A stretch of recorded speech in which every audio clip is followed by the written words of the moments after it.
Okay, we have been discussing about this cryogenic instrumentation. I think we discussed some part of it. Okay, just to refresh, I will just go through not everything completely, but I'll just refresh some part of it.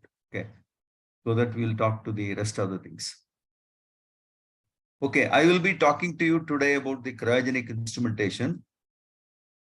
Basically, what we are going to say is about the instrumentation aspects in cryogenics, sensors for temperature measurements, pressure measurements, and then the flow rate, liquid level measurements, and then the void fraction measurements, and then instrumentation, how exactly it is done in an experimental system. So these are the things what we are going to see in this one. Okay. Some part of it is repeated in your lab class. Okay, let me say this. Okay, lab class part will be a little more in detail. Okay, that will be the situation, but does not matter for us. Okay, we are again trying to learn a little more in each time. So we will go ahead. Okay. I think this I said about the instrumentation. It is the art and science of measurement and control. It refers to all the devices, for example, right from transducer. Okay. It refers to the data collection system. It also refers to the analyzer. And finally, for example, the computer where the data is stored.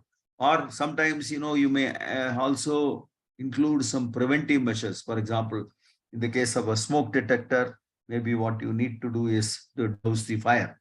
So whatever action that is needed for that, that should be taken. So it will be controlled. It will be taken care. For example, if I want to control a temperature, let us say the heater will be on or off depending on the temperature what it achieved. Okay. So now the transducer is the first part which produces a signal. Okay, that signal produces either a voltage signal or a current signal. But normally it is a voltage signal. Okay, what do you mean by a transducer? Transducer is some probe which you are putting into an experimental system to measure a parameter. For example, in the case of temperature, it is a temperature sensor. In the case of pressure, it is a pressure transducer or pressure measuring device, a boron gauge, something like that. Okay. In the case of a flow measurement, a flow measuring device. Okay. If you want to measure level, maybe an ultrasonic level sensor, something like that. So these are what are called transducers. Okay. Okay. Now these transducers produce some signal depending on the environmental conditions. It produces signal. This signal is captured. It is connected to your data acquisition system. And from the data acquisition system, it goes to your computer. Okay, suppose in a lab, I want to measure the resistance. Then what I do is I use a multimeter and then measure the resistance of the your transducer. The current transducer is a sensor or a resistor. Okay. Now, there are the cryogenic instrumentation is something somewhat different in the sense that as far as possible, most of the measuring should be carried out at room temperature. Okay, for pressure measurements.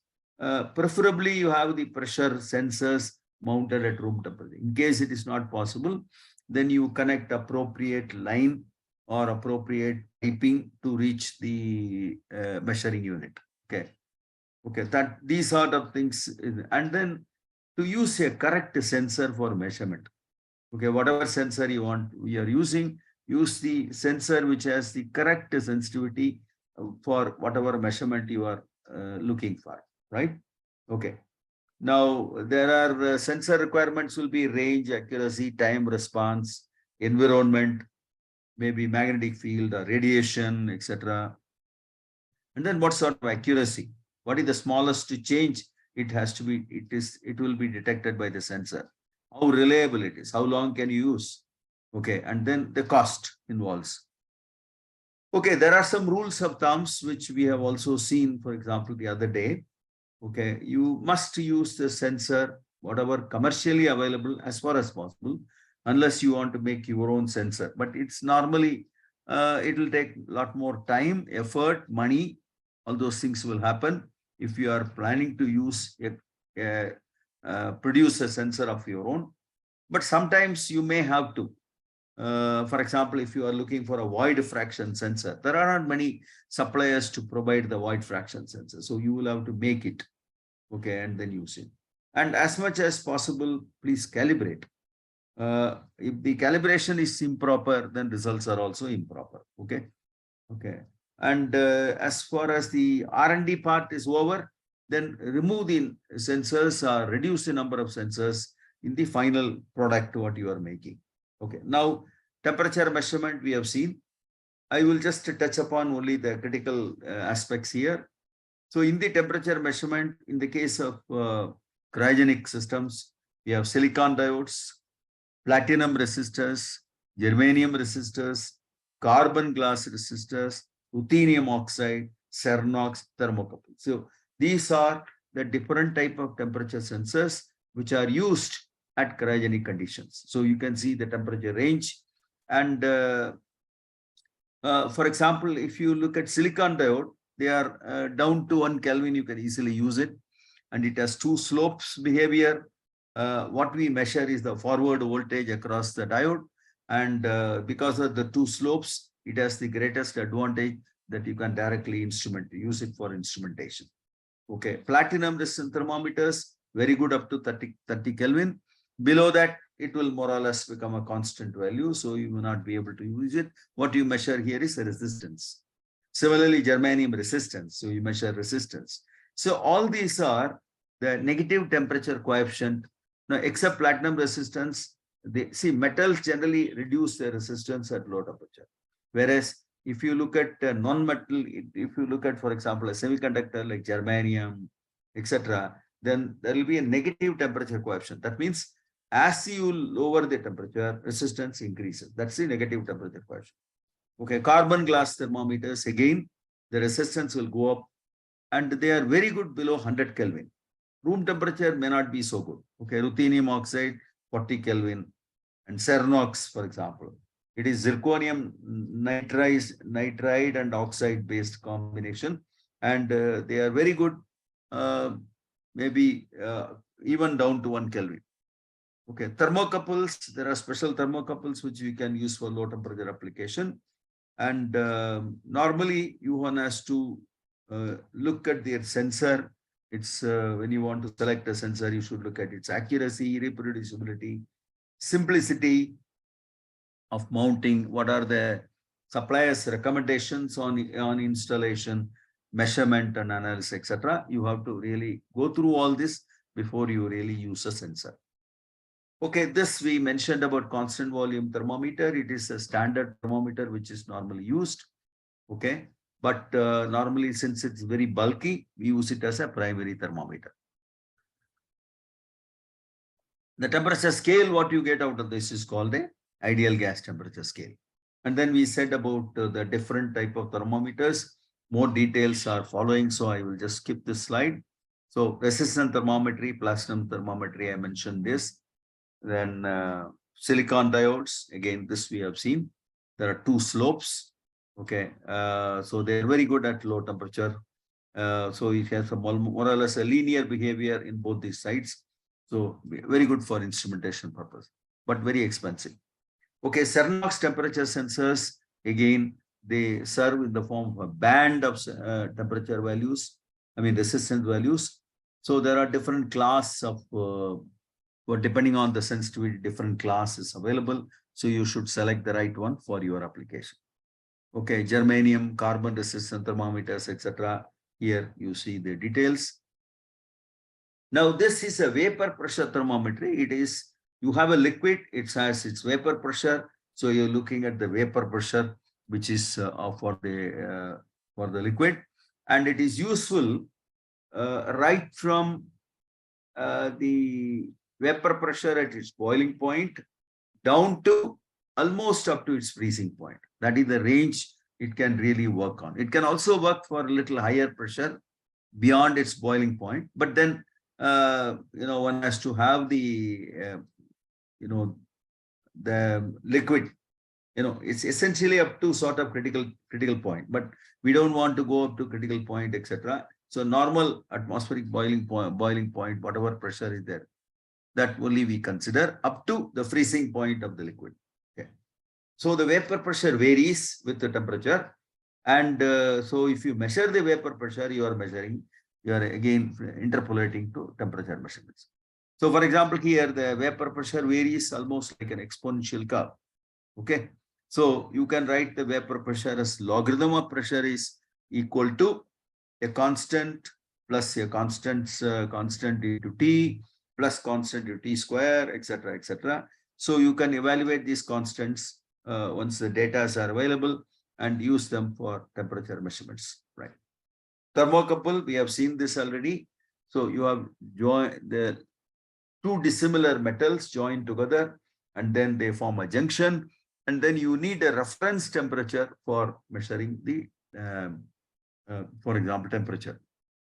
So normally the reference temperature will be ice temperature, 0 degrees centigrade. So there are standard tables of thermocouple EMFs for different type of thermocouples. Okay, that will be available from the manufacturer. And so this is the way in which it is connected and measured. For example, here you are measuring the unknown temperature using a copper constant and iron thermocouple, okay, which is connected through the copper wires to a voltmeter, and the reference junction is kept at ice bath temperature. Okay, the temperature curves for different type of thermocouples are shown here for high temperature zones here. And this again gives you the sensitivity of the thermocouples. Okay. There are thermocouple tables available from the manufacturer. For example, this is from lab facility. It describes to you values of J, K, T, E, etc. type of thermocouples. Okay. Now, the temperature sensors are available from Lakeshore Cryotronics, and you get the data like dimensional sensitivity for all types of sensors. So depending on your temperature range, what you want to measure and so on, you select an appropriate sensor from this particular type of data. Okay, this again is give you a comprehensive table of range, measurement, how good they are, whether it is affected by magnetic fields or affected by radiation, etc. All the informations are known to you here.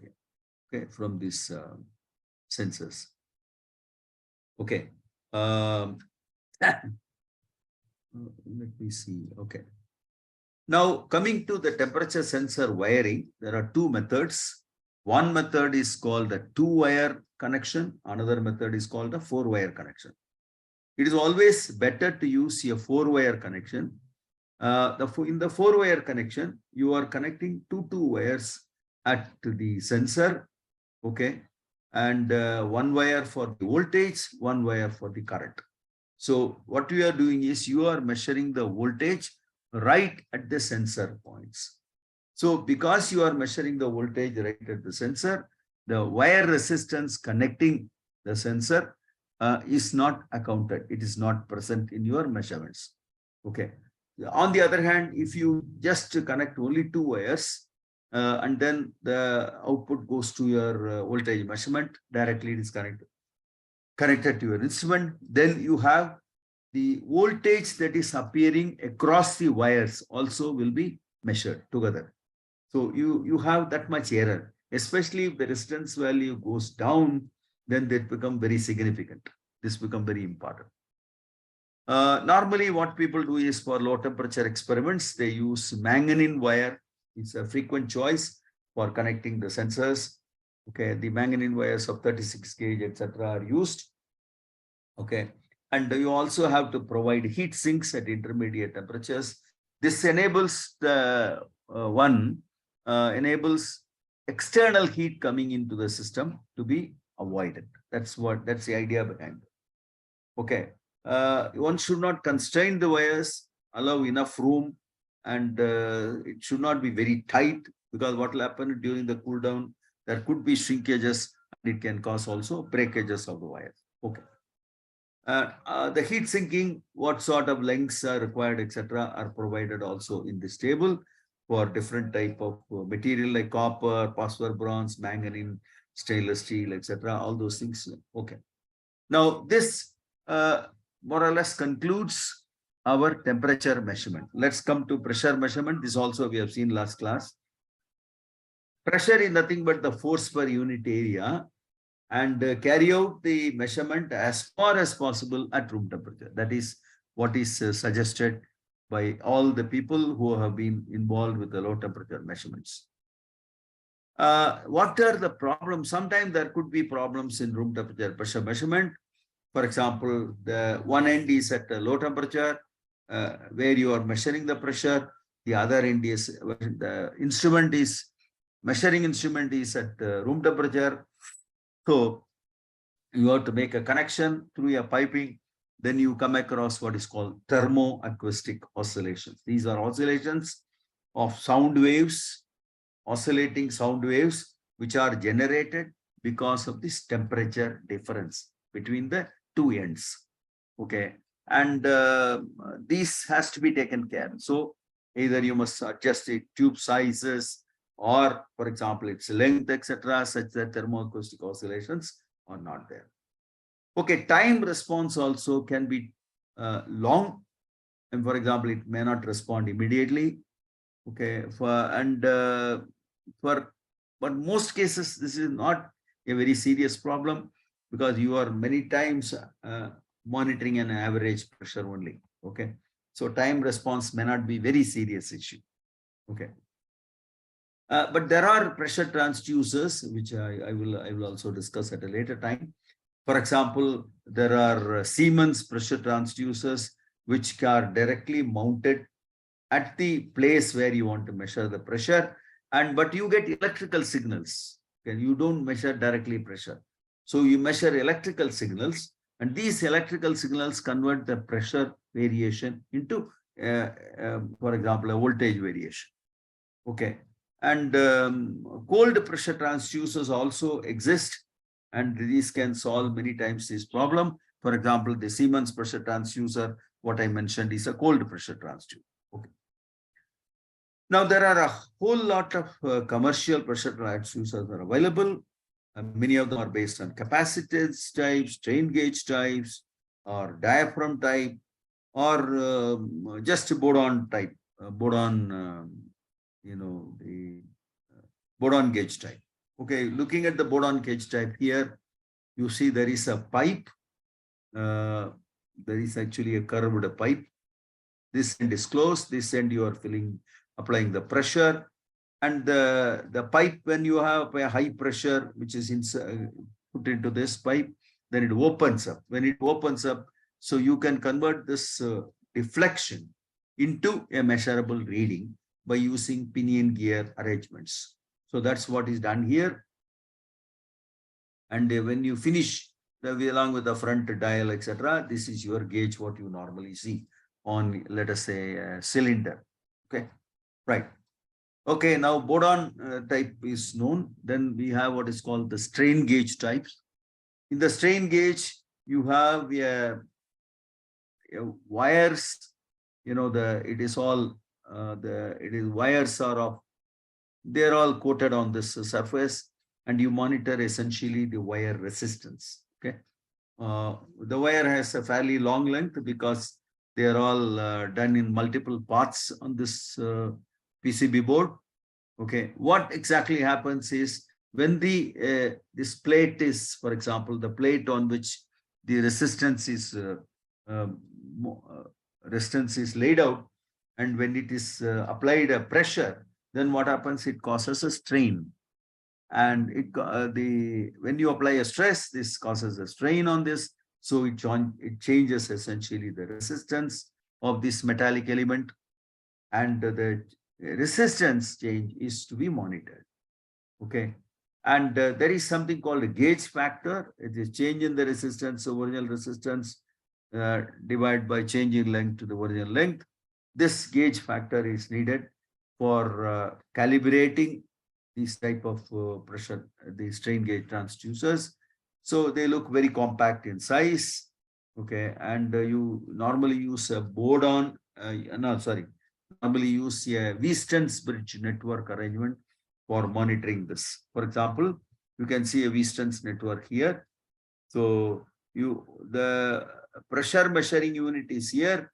The corresponding compensation resistances are on the opposite side. You monitor the deviation and thereby monitor the pressure values. So, since bridge measurements are normally preferred, right?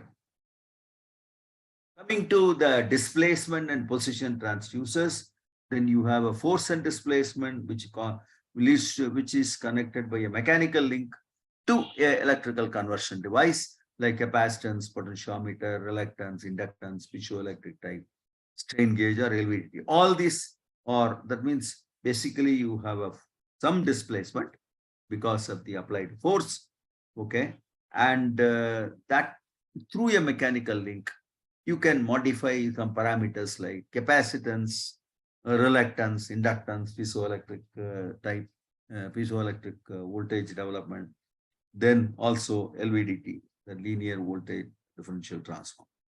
So these are the various things that can be seen.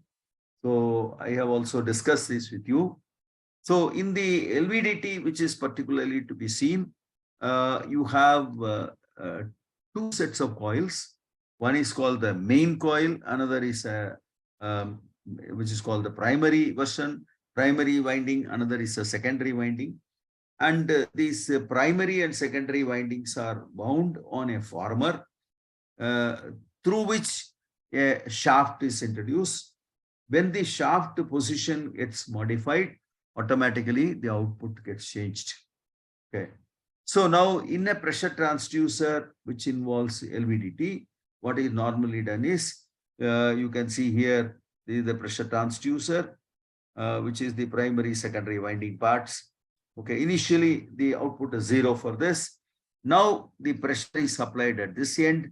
When you do this, the shaft now moves because of the application of the stress.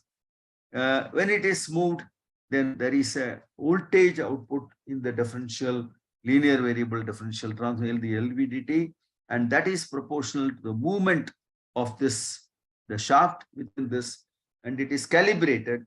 You calibrate for what sort of force, how much should be the output signal, and so on. And therefore, from there, you can determine what is the pressure that is being applied onto the plate of your shaft, right?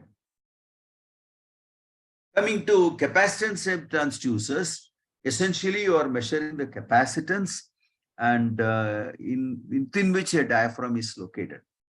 Okay, normally the diaphragm is located between the electrode plates of the capacitance, and when there is a deflection of this diaphragm, then automatically capacitance value of the plate changes. Okay, again, these are useful at 300K operation.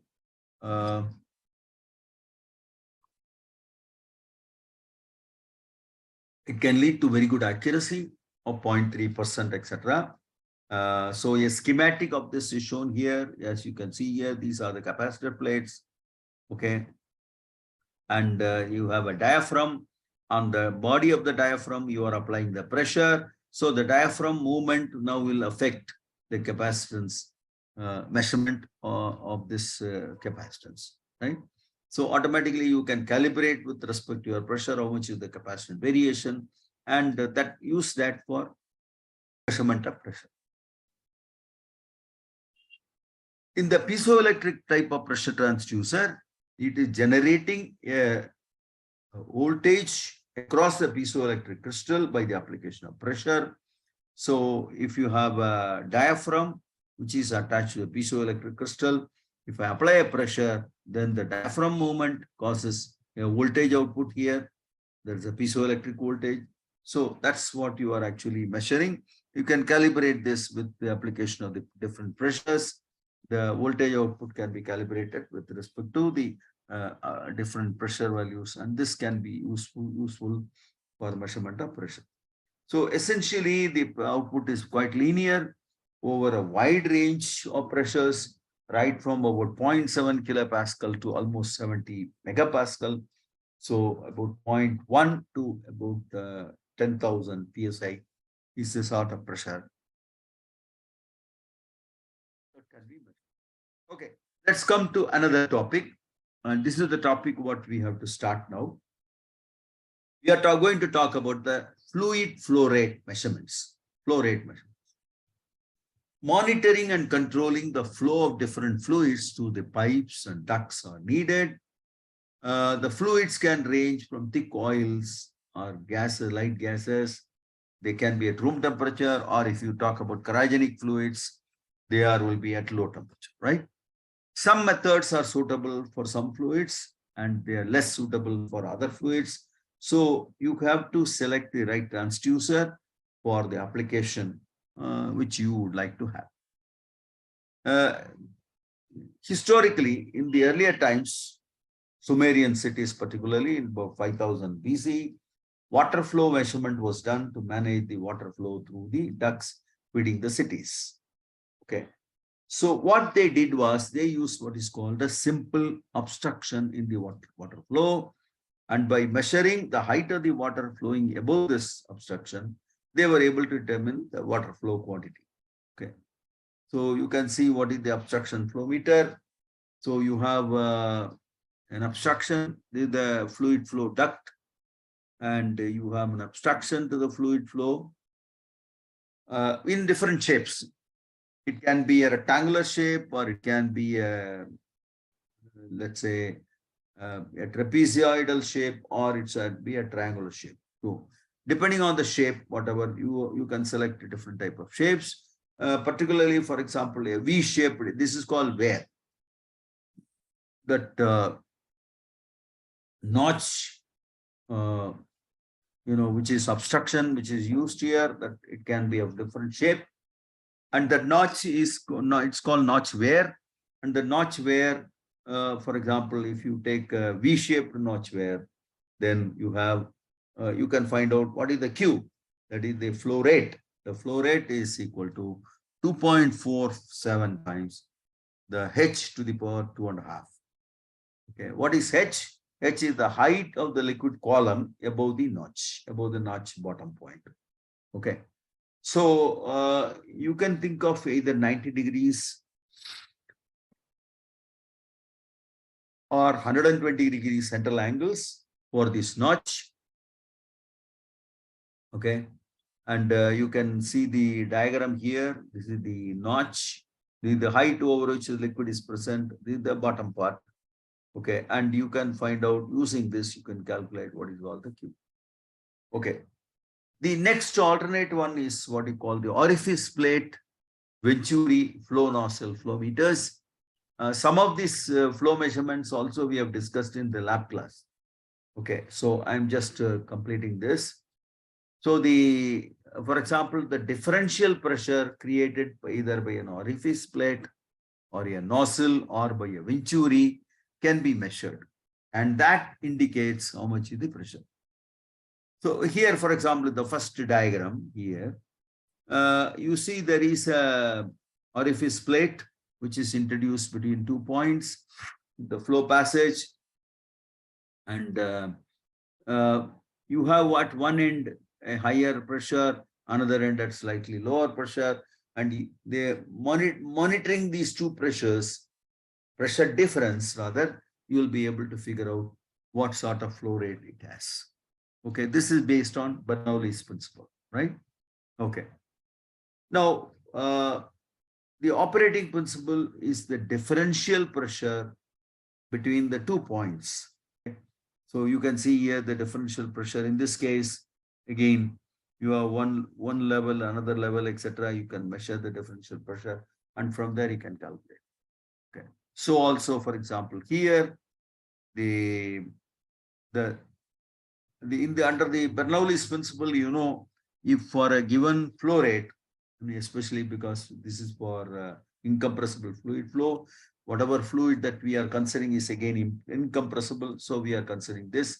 For the incompressible fluid flow, normally the pressure at a wider diameter is larger than the pressure at a smaller diameter. This is because of the fact that in the smaller diameter zone, the velocity is much higher, okay, because the mass flow rate has to be kept constant. So therefore, the velocity there is much higher. And that leads to the fact that there is going to be a pressure difference between the two. Okay. So the equation for the volume flow rate is given by Q is equal to CF A0, CF is some constant, A0, the cross-sectional area at that zone, and then 2 delta P by rho to the power half, and CF being a constant. Okay, delta P is this pressure difference, rho is the density of the particular flowing fluid.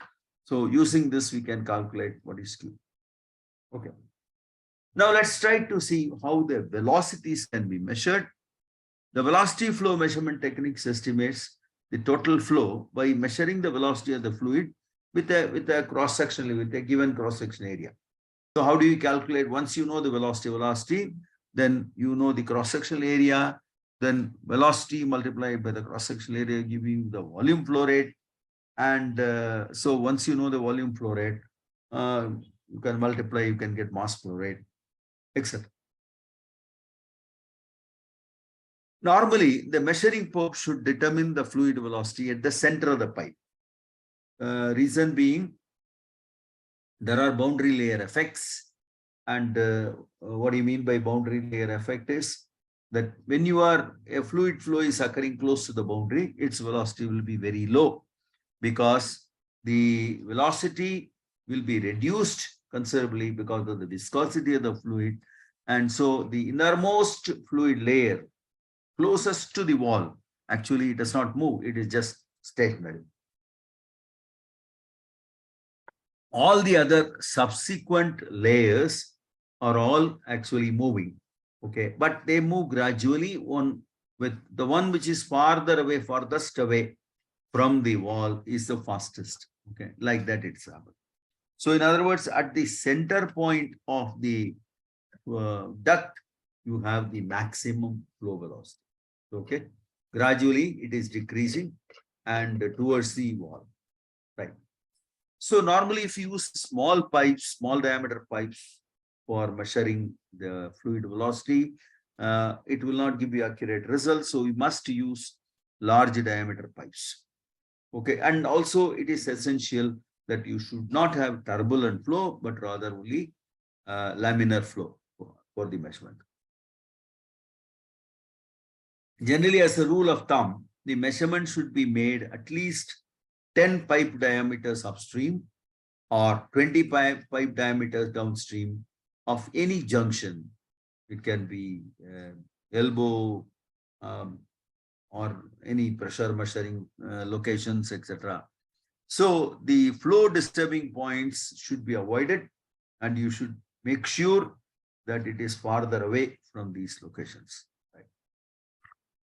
Now let's try to discuss what is called a pitot tube.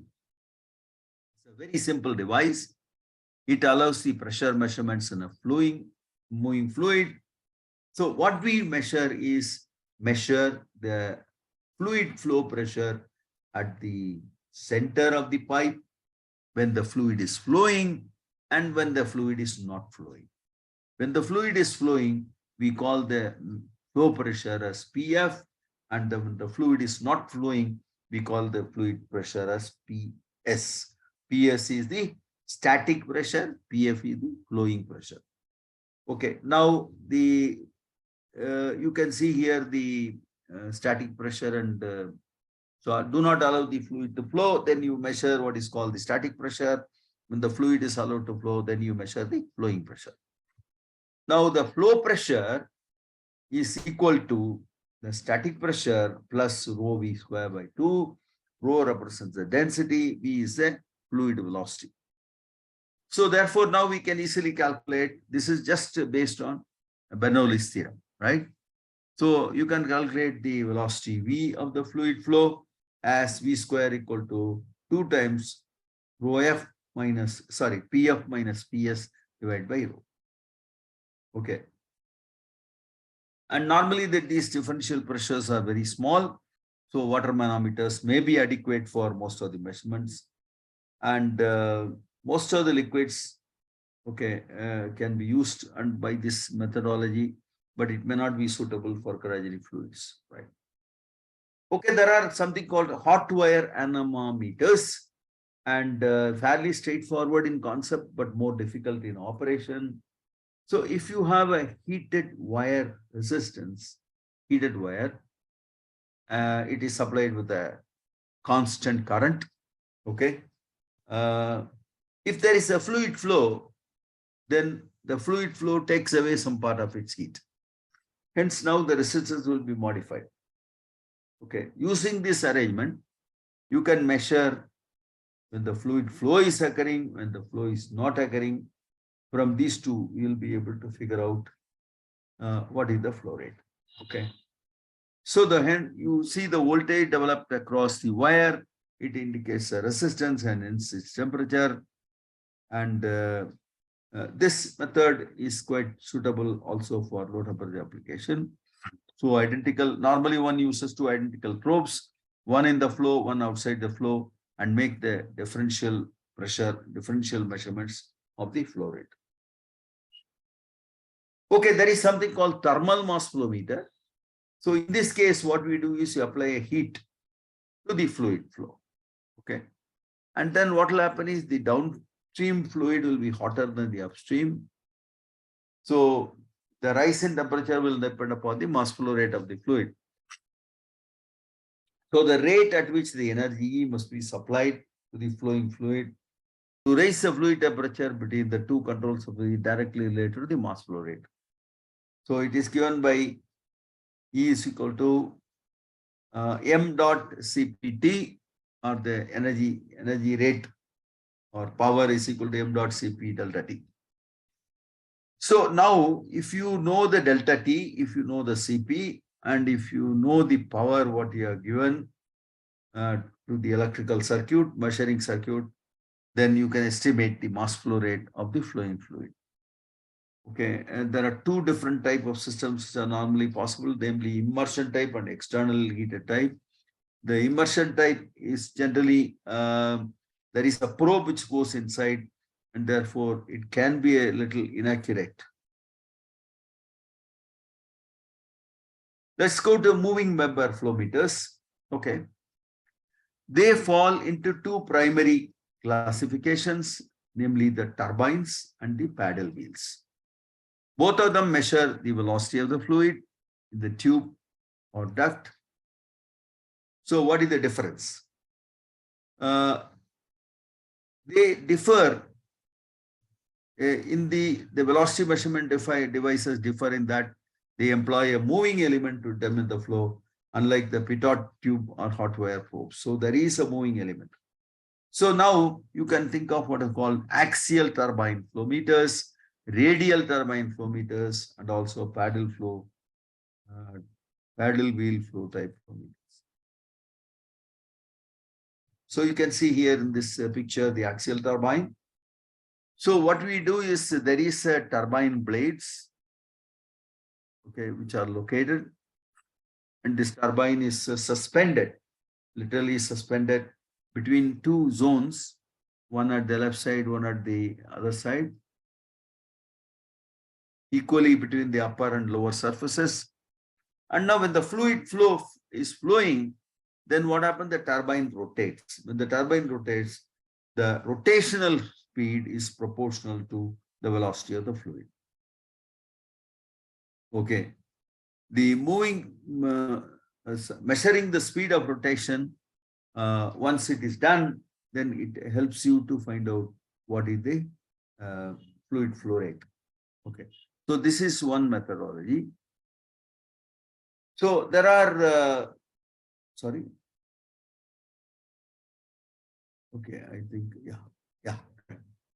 Now we come to the alternate other type, which is called the radial turbine flow meters. So in one case, what we have seen is axial turbine. It rotates, well, okay, it is mounted on the axial direction of the pipe, and it is rotating, and then it allows the fluid, as the fluid flows, the rotational speed is monitored, and that directly is linked to the flow rate. So on the other hand, you can also think of axial radial turbine flow meters, where here you can see the this is the turbine. Okay, it tries to rotate as the fluid flow goes from left to the right. For example, you can see here, this is just a small insert type into the fluid flow, and the rotational speed again in this case is monitored, and which will give you an input information of the fluid flow.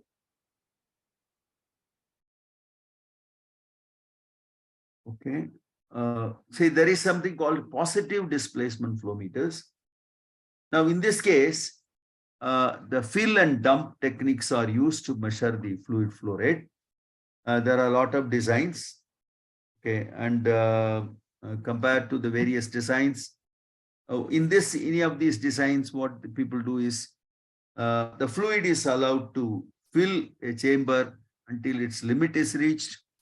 Thereafter, the chamber is discharged, while the second one, another chamber gets filled up and so on. So, most of the gas flow meters are based on positive displacement type. They are based on positive displacement. And there is something called variable area flow meters. In this case, there is a fluid flow. And if you have the fluid flow falling in, also it's sometimes called the rotometers. Okay. The variable area fluid flow, it tries to, the moving fluid tries to carry an object along, which is either a ball or it can be a rotometer. And the rotometer is probably of this shape, what is seen in this figure. Okay. Now the rotometer employs a vertical tube of varying diameter, and the float's inserted. The float moves vertically upwards, and it sort of floats, and it's by the combination of buoyancy forces and the fluid flow forces, the forces due to fluid flow. Now, for the different flow rates, the height position of the rotometer is calibrated for different flow rates, and you will be able to get what is called the velocity of fluid flow by the process.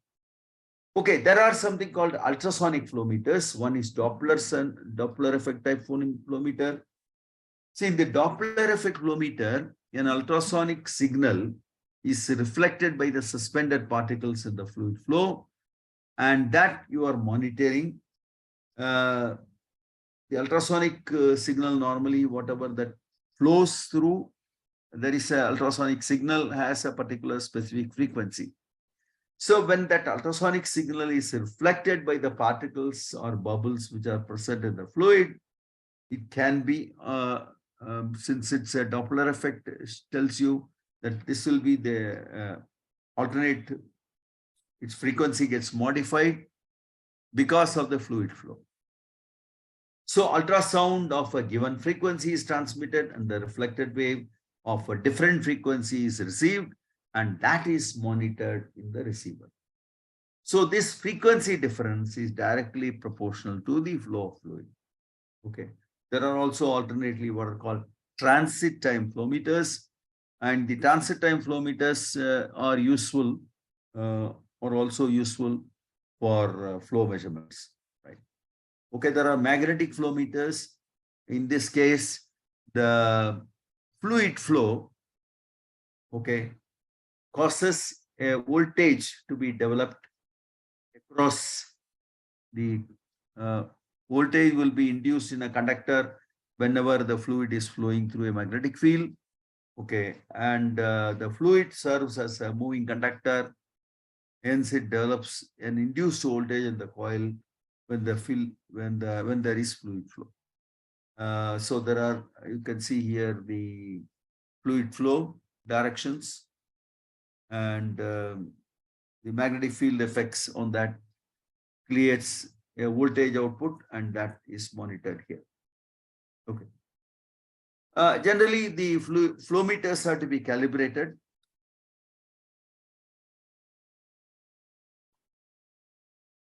So for that, you have a constant pressure head, and then you monitor the output by using a weighing balance, etc. And from there, you will be able to calibrate the fluid flow. Okay. Coming to cryogenic fluids, there are turbine flow meters, acoustic flow meters, differential pressure flow meters, etc.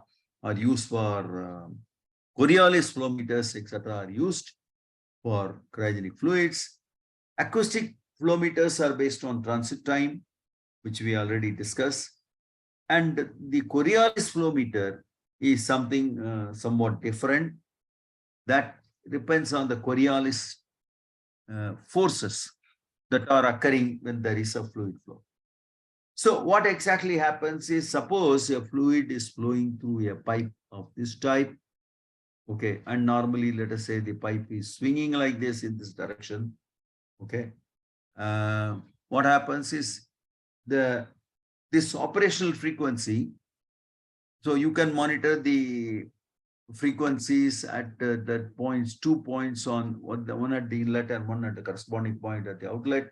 You can see that, you can monitor this. But what happens is, if there is a fluid flow, then automatically there is a phase difference, okay, because of the Coriolis forces. So the pipe, which is normally oscillating this way, will twist in this direction. It gives a twisting for the piping. So you get a twist of the pipe. So this phase difference can be monitored by monitoring the signal at these two locations. Okay. And this phase difference is directly a function of it is directly proportional to the fluid flow rate. And so you can calibrate with standard fluid flows, and then you can do the phase difference measurements. Okay, now I am not sure whether this, okay, there's a video which is just not working, doesn't matter. We'll go ahead with the, so as you can see here, the Coriolis flow meter, its fluid flow is going this way. And you have 2 points for monitoring. And this is the point for excitation. The middle point is the excitation here. And you monitor at these 2 points. Okay. So you can see there is a phase difference occurring in one of them, and then another one. If you combine these two, you see there is a constant phase difference between the fluid flow. And that phase difference is directly proportional to the fluid flow rate. Okay, coming to liquid level measurements, I mentioned already the liquid level measurements can be done using the weight method, ultrasonic level detection, optical method, hydrostatic pressure, etc. And for cryogenics, you normally use capacitance gauges, superconducting level probes for liquid helium. Okay. And then installing, normally differential pressure measurements are also used in large cryogenic containers.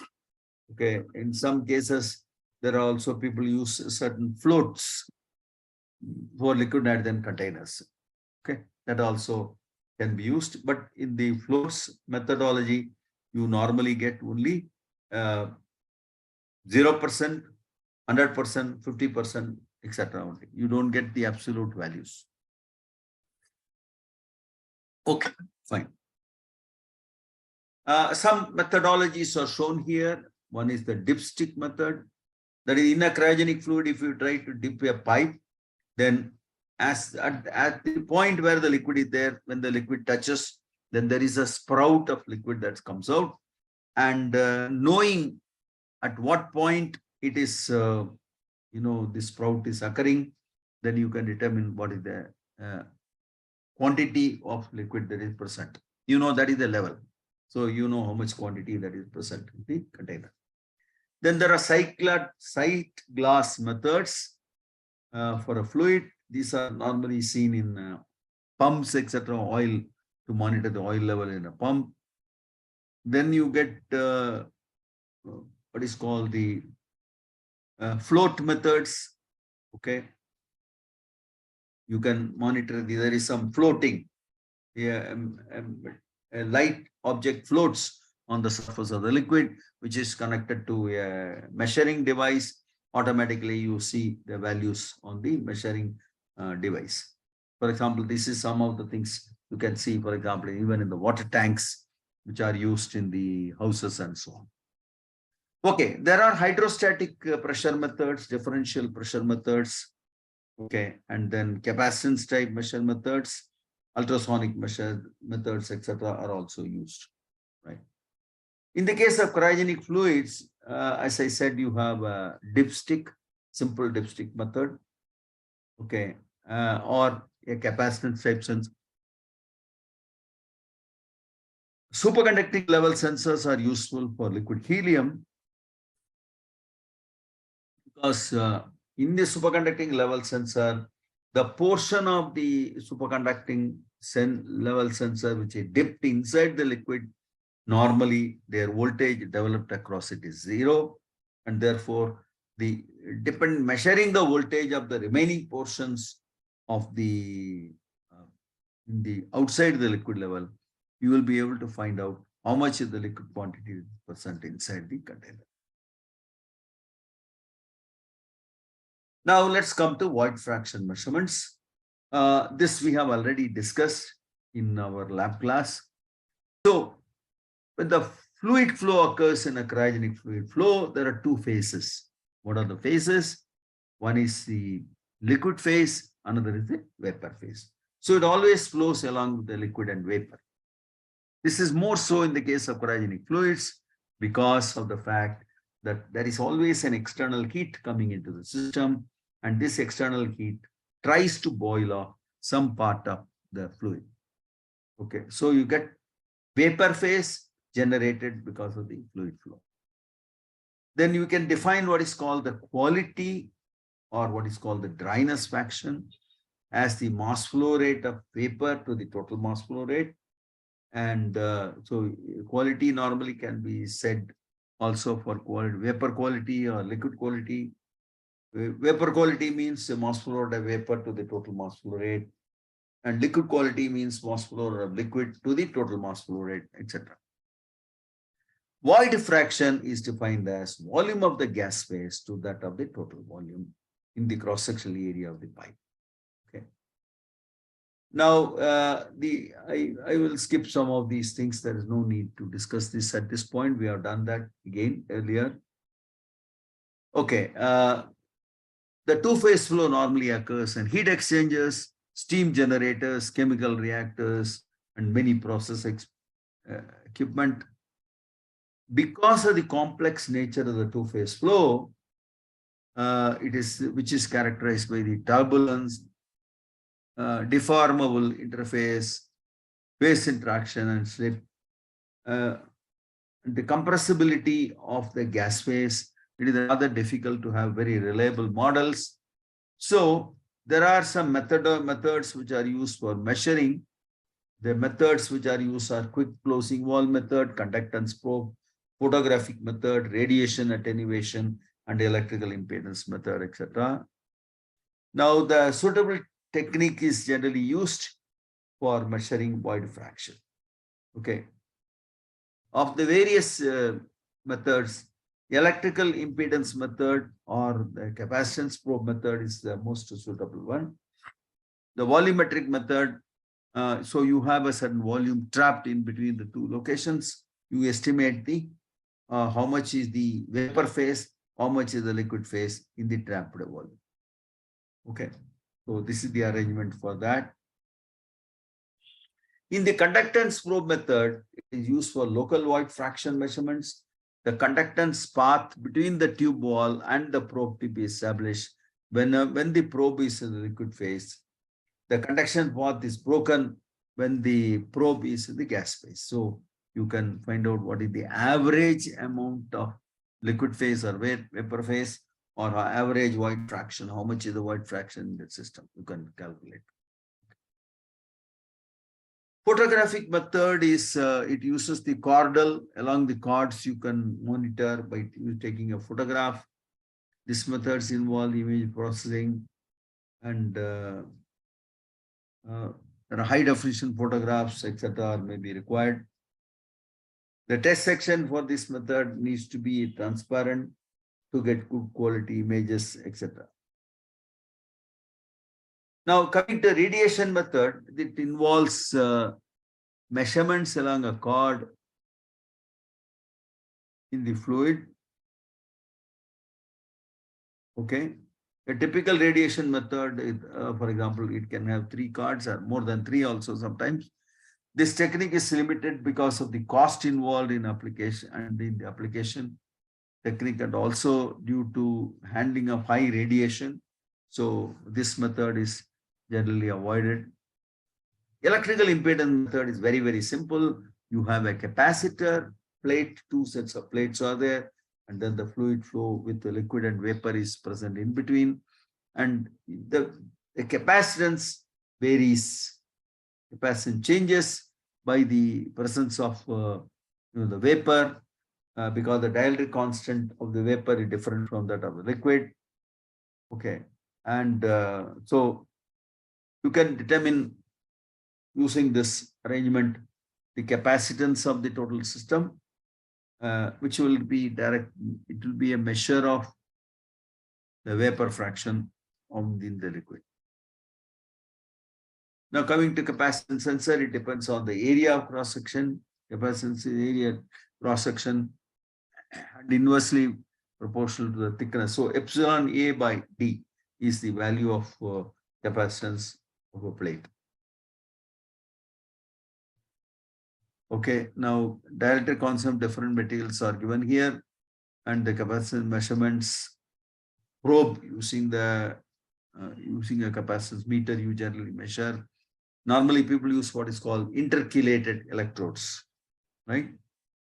Okay, and the perspective model of void fraction for cylindrical geometry is shown here. Okay, I think this we discussed in the lab class. Am I right, Rahul? We have discussed this in the lab class. Am I right? Yes, sir. We mentioned this in the lab class. Am I right or wrong? Correct? Yes, sir. Okay. Void fraction is already discussed. Okay. So the slides are nothing but almost the same as what it was there. Okay. Okay. Now there are I'll just conclude with this experimental result. We'll take a break and then come back. Circular geometry, you see, there are behaviors like this. With, you don't insert these rods, okay, in between. We are inserting, it is on a standard geometrical shape, circular vessel in which you are inserting perspex rods. The perspex rod, when you insert, actually, the capacitance value changes. Okay. Now, the dielectric constant of perspex rod is about 3, whereas the air, it is equal to 1. So therefore, it's equivalent to introducing the liquid zones in the total vapor phase, right? So you can introduce this like this, and starting from low value or 0 value of here, 0 value of the fluid phase to 100% of fluid phase value, you get an increased value like this. Okay, there are different ways of filling, and as you can see here, it varies like this. Okay, that it is with 2 electrode, 4 electrode, 4 electrode adjacently shorted, 4 electrode oppositely shorted. We get different results. And similarly, here also void fraction is measured using the liquid nitrogen flow on a standard geometrical shape of tube, just a cylindrical tube. With the intercalated electrodes, you find the behavior is in this manner. This is what is actual experiments that have been done in the lab. And you can also measure void fraction in a transfer line. Okay, you have a liquid nitrogen storage diwar, a collection diwar, and then the you have the void fraction measurement system, and you can monitor the void fraction by the sensor. Okay, for this they use a capacitance sensor instead of changing the just capacitance sensor is used, and you measure the capacitance of the flowing fluid. It will tell you what sort of capacity value it has, and this capacity value can be automatically converted to the void fraction which is on the system, right? Okay, I'll stop here. We'll come back for the data acquisition. Okay, is that all right? Hello, Okay, sir. Rahul, Yes, sir. shall we stop here for time being? We'll come back in about 5 or 6 minutes. Is it okay? Okay, sir. Maybe about 6, 7 minutes. Fine. Okay.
Hello, are you people there or Yes, sir. Miss Archana? You are also there? Yes, sir. Okay, Mr. Renju? Mr. Yes, sir. Shall we start again? Is it okay? Okay, sir. Okay. Okay, what we are going to discuss now, we will now be discussing what is called the data acquisition or instrumentation. This will be again discussed in detail in the lab class also. Okay, there we'll have a little more detail. Okay, we are going to discuss about the data acquisition or of the instrumentation. What do you mean by data acquisition? Data acquisition means that you are collecting the data from a particular transducer which you are using for measurement. Okay. For example, I'll give you a simple example. You are taking, let's say, water and then heating it. Okay. As you heat, okay, its temperature of the water continuously changes. Okay. You put a temperature sensor and this temperature sensor output you are monitoring. So you are monitoring for the supply of heat into the system, how the temperature variation happens. Okay. With the time, this is what you are doing. So what we need to do, we need to have what is called a transducer. That means you need to have a probe which will measure the temperature. The second part of it, whatever output that it's giving, it has to be collected by a suitable instrument. For example, if it is a voltage output, you can collect in a multimeter. Okay. This multimeter will keep on reading. If you have a handheld multimeter, you will just monitor the voltage of your sensor on that. If I put a platinum thermometer, allow a constant current flow, then I will monitor the voltage output there, right? This is what will happen. Then suppose I want to know the history or I want to know how the voltage varied with respect to time, what I should do? I should keep on collecting the data and storing it somewhere. Okay. That is what is done by your computer, by a suitable program. So the data collection, okay, and then storing it in some form, whatever that is required, is to be taken care at another point.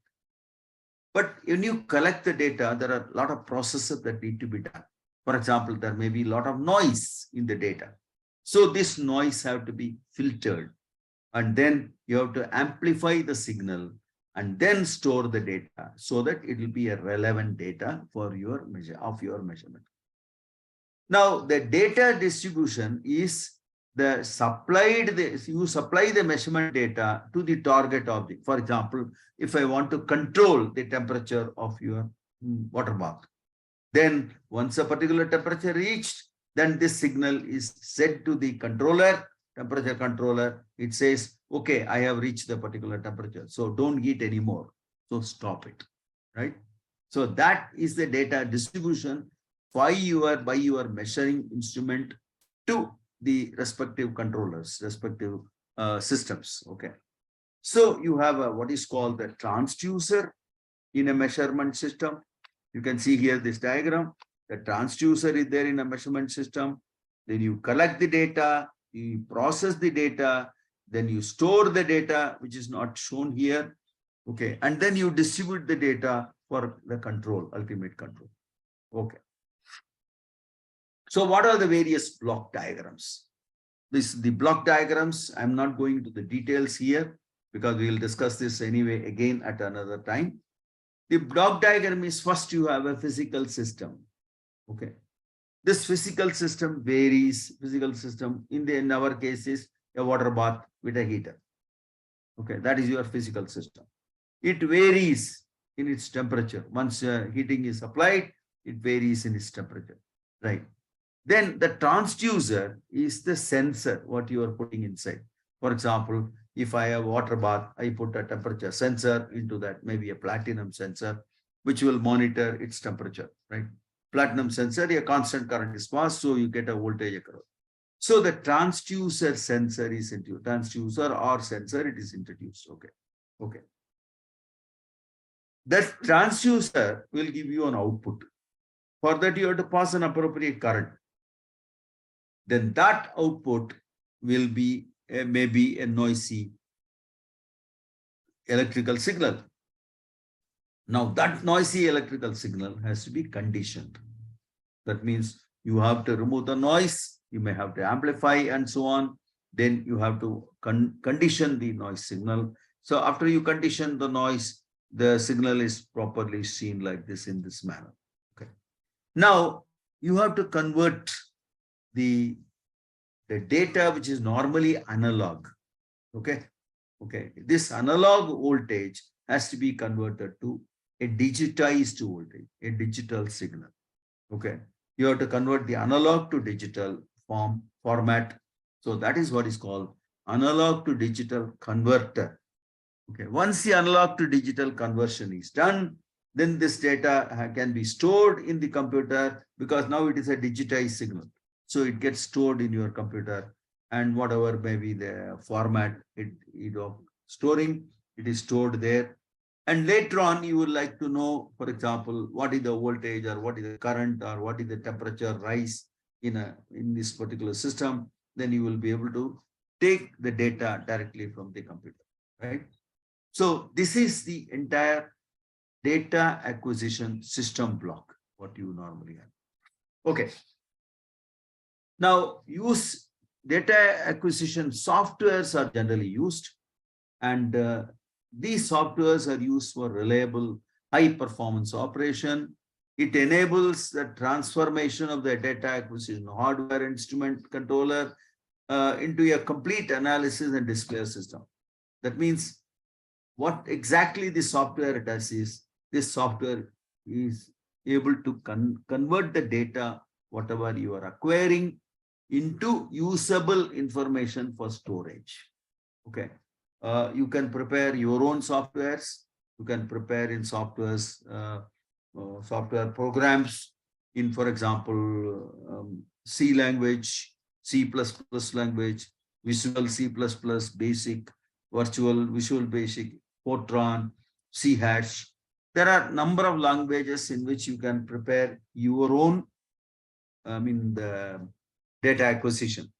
For example, there are in the instruments, when the data control instruments are supplied along with IEEE hardware, IEEE 488 hardware, it will give you also how to write your programs. Whatever program you have to write in any of these languages, it will tell you how to write your program. That is how to collect the data from the measuring instrument. It will tell you that.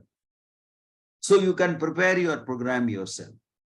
But the disadvantage will be its complexity. You have to write a program. You have to learn the, let us say, the controls, commands, etc.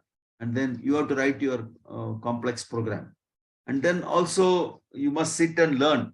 So there is a steep learning curve is involved in having this program self-written. But the advantage is it is very flexible in the sense, once you know how to write your program, you can write whatever format you want, how exactly you can take your data and so on. So a lot of flexibility exists in doing this. But there are also commercial softwares, which is such as LabVIEW. Incidentally, I am going to discuss to you on LabVIEW in laboratory classes at a later time. Okay, this commercial software like LabVIEW is a National Instrument product. Okay, it is LabVIEW is called Laboratory Virtual Instrument Engineering Workbench. That's the expansion for that. Okay, Laboratory Virtual Instrument Engineering Workbench. It is supplied by National Instruments.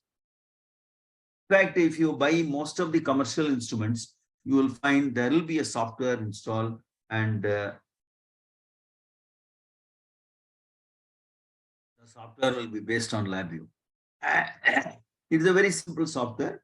It uses graphical programming language. It allows you to control the instrument data collection, and then also the process the acquired data. Like, for example, I want to see in the form of graph, or I want to just have a data recorded with the time. I can do all that. Now, LabVIEW uses what is called virtual instruments. So what exactly it is? Okay, I'll just briefly tell you at this point. Later on, we are going to see it in more detail. Okay. Suppose I have an instrument. Let's say I have a digital multimeter. Okay, DMM. I have a digital multimeter from, let's say, supplied from Keithley. Now, what the National Instrument does is they write a software to control this instrument, collect data from this instrument, etc. For example, when I say control the instrument, I want to measure voltage. I want to measure, let's say, resistance, or I want to measure current, or I want to measure AC voltage or DC voltage. I want in this particular range. So these are controlling the instruments. Okay. These are what is called controlling the instrument. And then the data is seen on that particular range. Okay. Let's say 0.2 volts range. I am getting a voltage output which is there.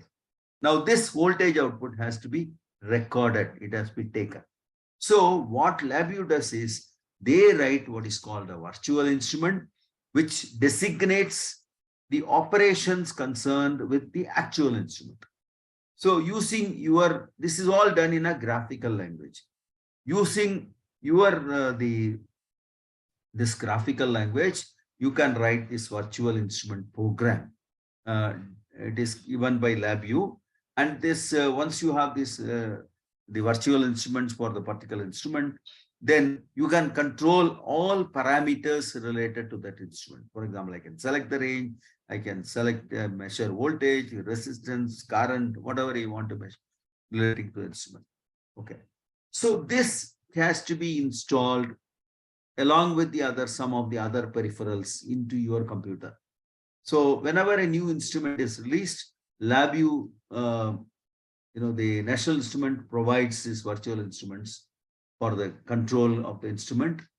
Once this is available, then all that you have to do is you have to install the LabVIEW software on your computer and then introduce this virtual instrument corresponding to this. Then you can write a program which will enable you to control, take the data, etc. from your computers. So this is something which can be done.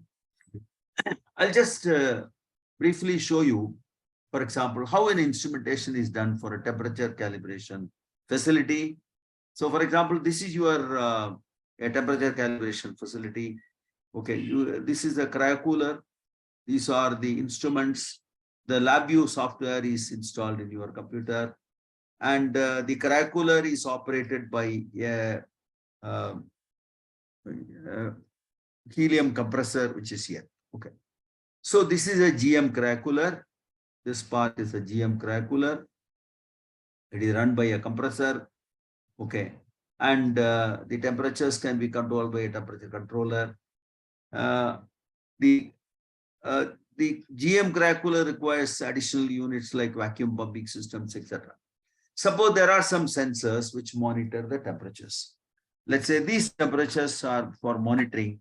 You require a current source, and the output from this is connected to the data control system, data acquisition unit, which is the software installed in this computer.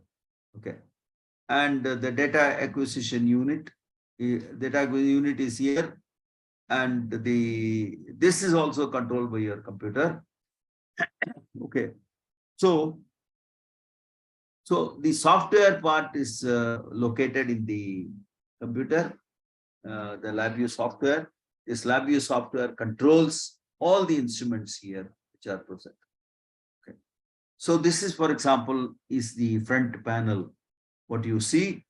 So the numerical values of temperatures will be shown in these locations. There will be 10 sensors, and the graphical format will be shown here. Okay, once the instrument is run, this is only a front panel, what you see. But at the back panel, you have the actual program which is running. Okay, so you have a back screen. Oh, this is the back panel where you have the program, and this program controls the entire instrument. Okay, and depending on the program, what you see here is the graphical program which is written for controlling of all the instruments which are shown. Okay.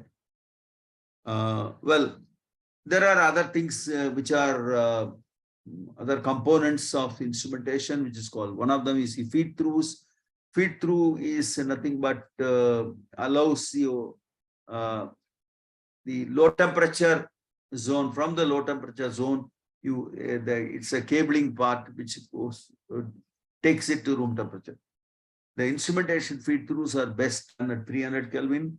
Avoid cryogenic instrumentation feed throughs as far as possible. Okay, if you cannot, significant testing and validation will be needed. Okay, as far as the feed throughs are concerned. Okay, I'll skip the rest. We'll have something else to do. Okay, there is one important topic called thermoacoustic oscillations. Okay, this happen especially when you are working with cryogenic temperature. It normally occurs in a tube that connects one end at room temperature, another end at low temperature, and it is sealed at the room temperature end, and low temperature end is exposed. That is, the open end is at the low temperature, closed end is at the room temperature. Then you get, so what is happening is there are thermal gradients which is established, and this thermal gradient now results in the pressure oscillations in the tube. Now these oscillations can cause very high pressure spikes, and sometimes it can heat the low temperature equipment. In low temperature, whatever sample you are using, it can cause you a lot of heating, and because due to the friction. So there can be significant problems because of these thermoacoustic oscillations. So there are many scenarios. These situations should be avoided by enabling proper geometrical shapes, proper geometry, and fairly common cryogenic system, like for example, walled off pipe lines, pressure tappings, instrumentations, etc. All these things are very common. These things have to be properly taken care in a cryogenic system. Okay. Say, for example, if I have a pipe, one end is at low temperature, another is at room temperature, the room temperature end is closed, then suppose there is a thermoacoustic oscillation. What to do? You have to adjust the diameter of the pipe or the length of the pipe such that these oscillations do not occur. So this is something which one has to take. Okay, so maybe you can add volume to the bomb end, install a check wall in between, or heat sink the closed end. So therefore, if you do that, then you change the TH by TC. Allow flow through the warm end, that is, gas flow can be done through the warm end. All these things are possible. Okay. Now let me conclude this particular instrumentation aspects in cryogenics like this. Instrumentation for cryogenics is very much similar to that work carried out in the conventional room temperature zones. But for the cryogenic range, we need to use appropriate sensor and also the right materials. You must choose the right transducers, data acquisition systems, etc., so that you get the required accuracy, reproducibility, and particularly for long-term and short-term measurements, etc. Now, many times cost to determine the instrumentation that one can afford. And so many of the choices will depend ultimately on the cost involved in setting up certain things. Okay, there are a lot of sources on cryogenic instrumentation. For example, very good source is there by Lakeshore Cryotronics. Originally, they were called Lakeshore Cryogenics or Lakeshore Cryotronics. There is also by Scientific Instruments. Okay, these are the websites. And for possible cold transducers, you get Omega, GP50, etc. And there is also Cryogenic Society America's buyer's guide is there, and there you can get data information. Okay. So I now conclude this particular part of cryogenic instrumentation at this time. Okay, so I'll stop the lecture here.